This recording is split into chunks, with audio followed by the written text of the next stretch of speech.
Marcos, primeiro eu queria agradecer muito você ter se disponibilizado para conversar com a gente. E eu gostaria que você falasse um pouquinho, brevemente, sobre a importância do 5G de uma forma geral e também para o Brasil, ainda mais nesse cenário de pandemia, de recuperação econômica. Bom, Daniel, obrigado pelo convite, né? Poder aqui falar um pouquinho sobre o setor. O 5G ele vai ser uma grande revolução, talvez a próxima grande revolução do ponto de vista tecnológico e econômico será com o 5G, porque ele irá proporcionar um aumento de produtividade muito grande na economia, de maneira transversal. Todos os setores serão afetados com o 5G, não só o setor telecom, né, mas também setores diversos da economia, seja na indústria, no agronegócio, no comércio, no varejo, no setor financeiro. São diversos setores que poderão usufruir diretamente do 5G, né, porque além de ter uma velocidade mais rápida, está falando de uma latência muito menor e de uma densidade de dispositivos muito maior, de maneira que a possibilidade de aplicação de 5G serão variadas, né. E para a população, de maneira geral, irá ter os benefícios do 5G, né, um benefício direto, uma conexão mais rápida, isso é verdade, mas os benefícios indiretos, seja via saúde, educação, mobilidade urbana, segurança pública, e todos os benefícios que esses outros setores terão com 5G, que poderão ser revertidos para os clientes desses setores. Entendi. E só para a gente se situar, qual que é a situação atual do Brasil em questão de 5G, assim? O quão bem as empresas estão prontas para receber a nova tecnologia e implantar a nova tecnologia por aqui? Bom, do ponto de vista regulatório barra processual, o rito já está em andamento, né? Desde mais ou menos há um ano e pouquinho, está sendo discutido os termos do edital pela agência para colocar em consulta pública. Isso foi feito durante a pandemia para colocar em consulta pública, e atualmente a agência encontra-se avaliando as sugestões que foram feitas durante a consulta, né? Uhum. Do nosso lado, nós estamos preparados para poder investir nessa nova tecnologia, e trabalhamos para que, de fato, ocorra um ambiente 100% favorável ao investimento. Nós avançamos de maneira muito significativa nos últimos meses com, primeiro, né, a regulamentação da nova lei de telecomunicações. Isso ocorreu há 3 a 4 meses atrás. Tivemos recentemente agora, no mês de agosto, a regulamentação da Lei Geral de Antenas, que é um grande passo, mas ainda temos gargalos a serem resolvidos, seja na tributação, seja nas legislações municipais de infraestrutura de telecomunicações, né? Uhum. Ainda temos, vamos dizer assim, uma carga tributária que desvia do que é o ideal para o setor de telecomunicações. A nossa carga, rapidamente, ela é mais de 4 vezes a média dos 15 países que têm mais acesso à banda larga no mundo. Então, nós estamos falando de uma carga tributária de 47%, vis-à-vis a uma média de 10% no resto do mundo. E Uhum. nossa legislação municipal para a instalação de infraestrutura de telecomunicações ainda é muito desfavorável. Apesar de termos a Lei Geral de Telecomunicações, Lei Geral de Antenas aprovada e regulamentada, a, a competência a competência para uso e ocupação do solo é do município, né, previsto na Constituição. Então, cada município tem uma lei municipal sobre legislação de infraestrutura e telecomunicações, de modo que ainda é um gargalo para o 5G. Então, eu diria o seguinte, que as empresas estão preparadas, né, com quanto tenha as condições regulatórias barra jurídicas prontas para, de fato, fazer valer o investimento que estamos prevendo com o 5G. Uhum. Vou entrar um pouquinho mais a fundo nessa questão da carga tributária que você citou, porque nessa segunda-feira teve esse relatório da OCDE que, entre vários pontos, falou que a carga tributária sobre o setor de telecomunicações é muito pesado e pode atrapalhar na implantação do 5G. Eu queria que você explicasse por que ela é pesada. Eles citam o ICMS. O ICMS dificulta para a implantação desses serviços? O ICMS ele é muito alto, né? É um dos mais altos em termos setoriais. Então, a mínima taxa é de 25% e a máxima é de 35%, né? O que gera uma carga tributária muito elevada. Só o ICMS já tem um peso muito grande no total da carga tributária. É o principal tributo que sobrecarrega o nosso setor, né? Então, a gente pega, nós podemos citar estados que têm uma carga tributária muito elevada, beirando 60%, como é o caso de Rondônia, até outros estados que aumentaram o ICMS durante a pandemia, que, de certa forma, é um contrassenso, tendo em vista a essencialidade do setor, a pandemia. Então, o estado do Rio de Janeiro aumentou o ICMS durante a pandemia, fazendo com que a carga tributária chegasse a quase 50%. A média é 47%, mas quando a gente coloca estados específicos, tem estado que é maior. E mais interessante, Daniel, é que quanto menos desenvolvido é o estado, maior é a carga tributária. Tem não é uma regra, é uma regra tácita, não tem nada determinado, mas que gera essa disparidade, né? E hoje o relatório da OCDE, de fato, aponta isso como um ponto a ser corrigido, né? Se nós queremos ter, de fato, um país desenvolvido, temos que ter uma tributação em telecom condizente com o país desenvolvido, né? Sabemos das dificuldades fiscais do Estado brasileiro, mas é uma escolha, né?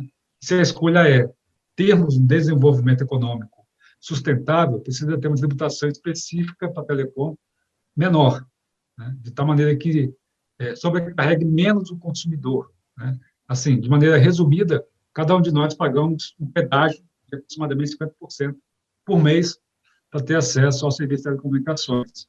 Então, é um contrassenso. É uma tributação muito regressiva, né? De tal maneira que a população mais vulnerável é o que mais paga imposto. Uhum.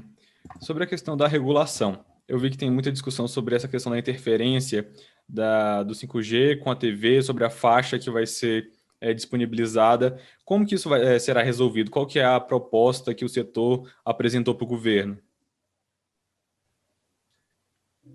Daniel, a proposta que nós apresentamos é que favoreça o investimento e favoreça, de maneira geral, a população. Como é que se faz o cálculo de um edital? Você calcula o fluxo de caixa do investimento previsto, traz a valor presente, e aí você tem o chamado VPL. Esse VPL, parte compete ao investimento, parte é outorga, parte é o custo da política pública. O que nós defendemos aqui, a política pública tem o menor custo possível, desde que atendida a população diretamente afetada, né? E, para nós, a solução que endereça essa questão é a mitigação, permitir a convivência entre o 5G e as parabólicas na mesma frequência, né? Existem soluções técnicas viáveis, de tal forma que essa, até então, é a solução que nós estamos estudando.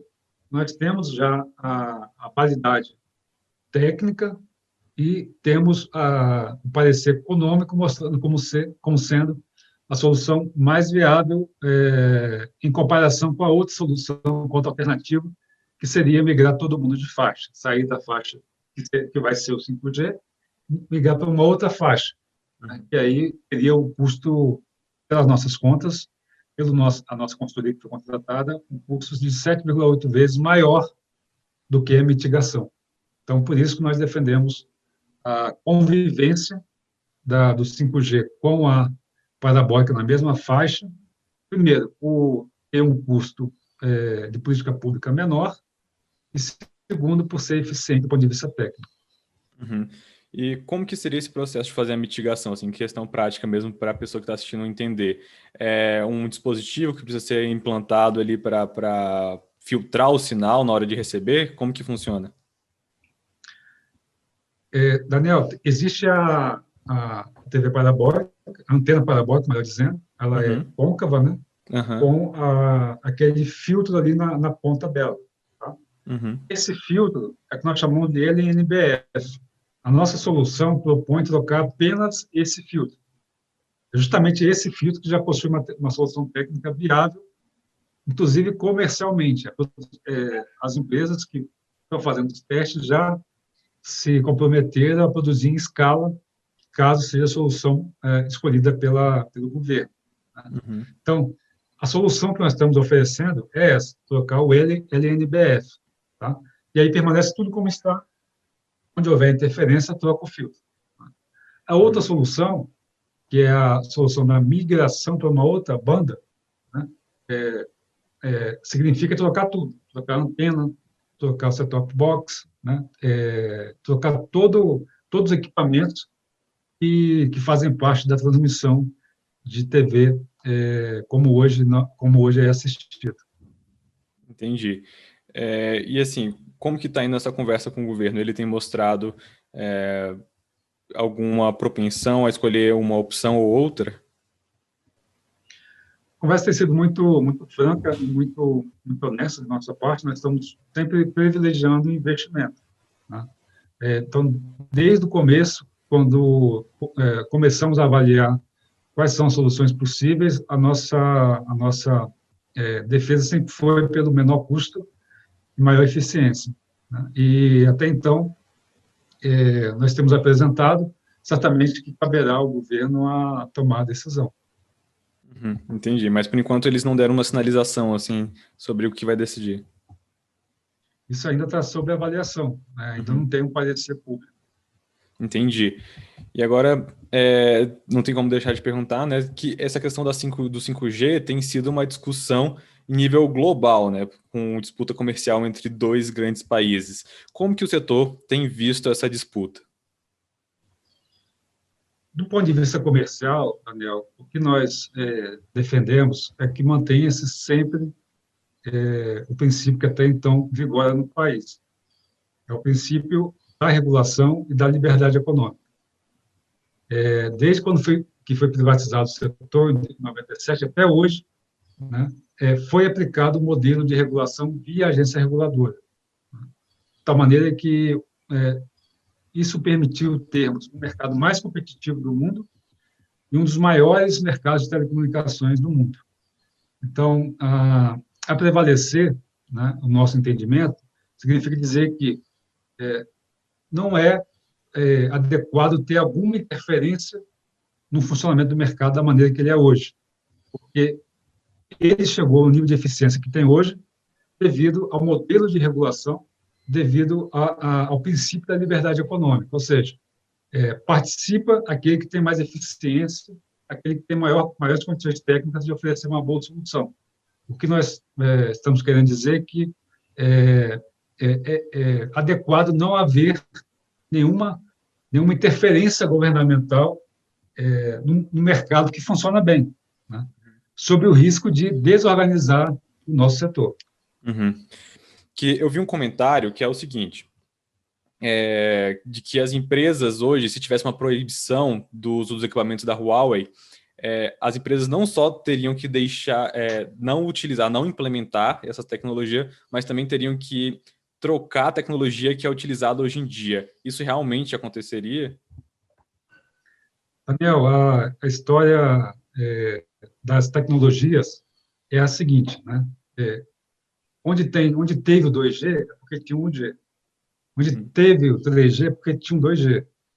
Onde tem o 4G, é porque tinha gerações anteriormente já instaladas no país.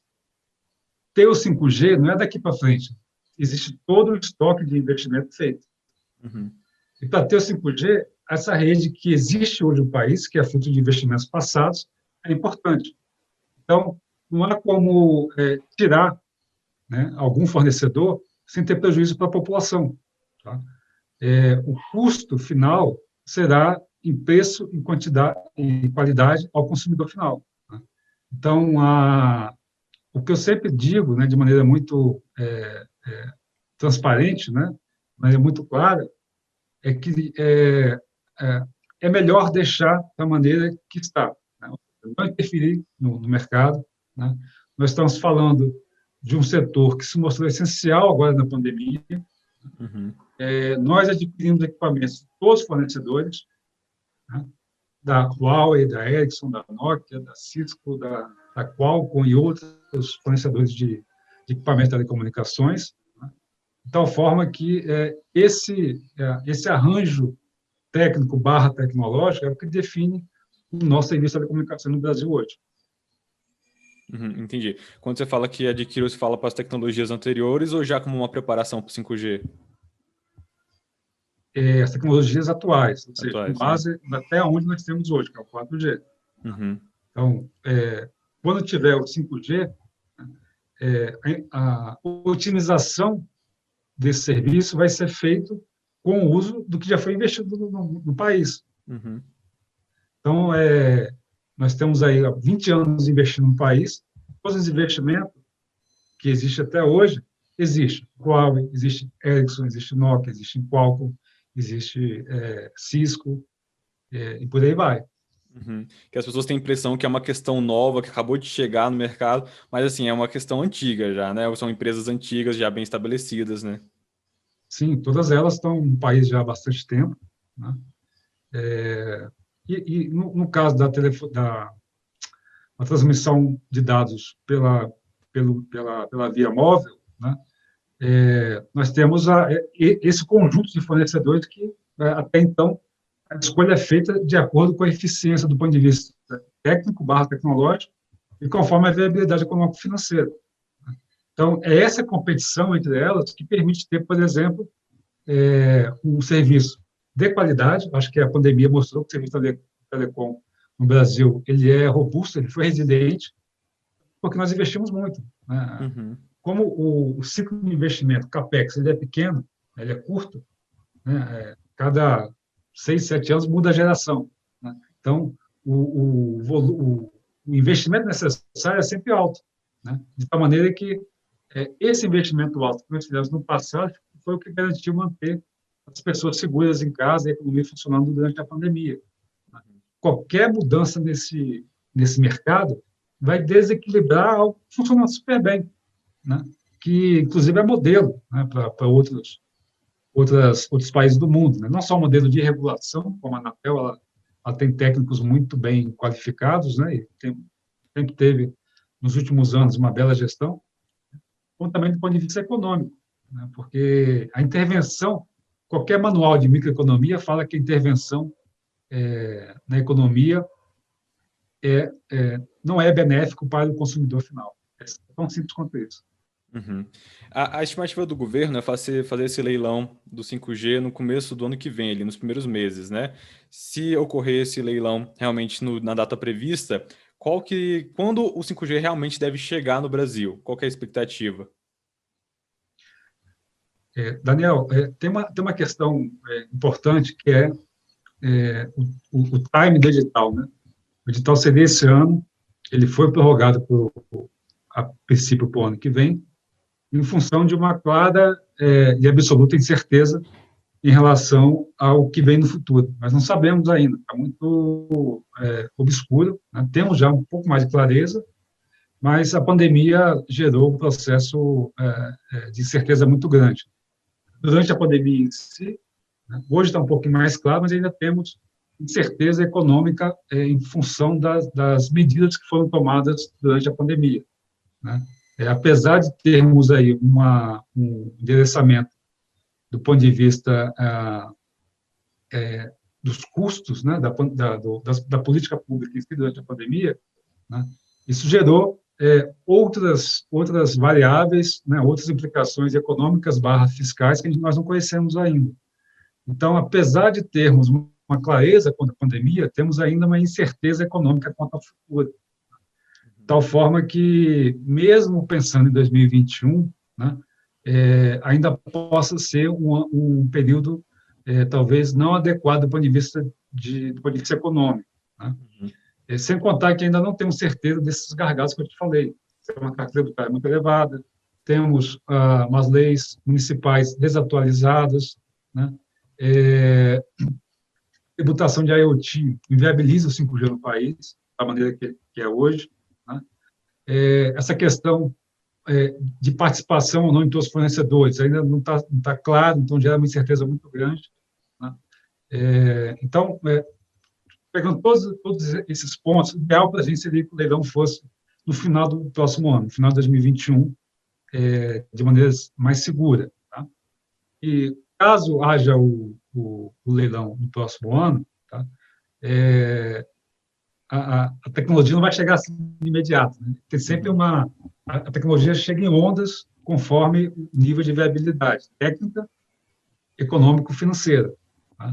Então, provavelmente, depois do edital, a gente vai colocar em torno de a média 2 anos para ter tecnologia disponível, né? De 1 a 2 anos para ter tecnologia disponível nos principais nos principais centros. Depois obviamente, penetrando na economia, né? Conforme a viabilidade e o modelo de negócio. Entendi. Bom, Marcos, eu acho que a gente deu o tempo que a gente combinou, né, para a entrevista. Eu agradeço muito pela disponibilidade novamente e a gente está aqui à disposição sempre que houver novidades sobre esse assunto.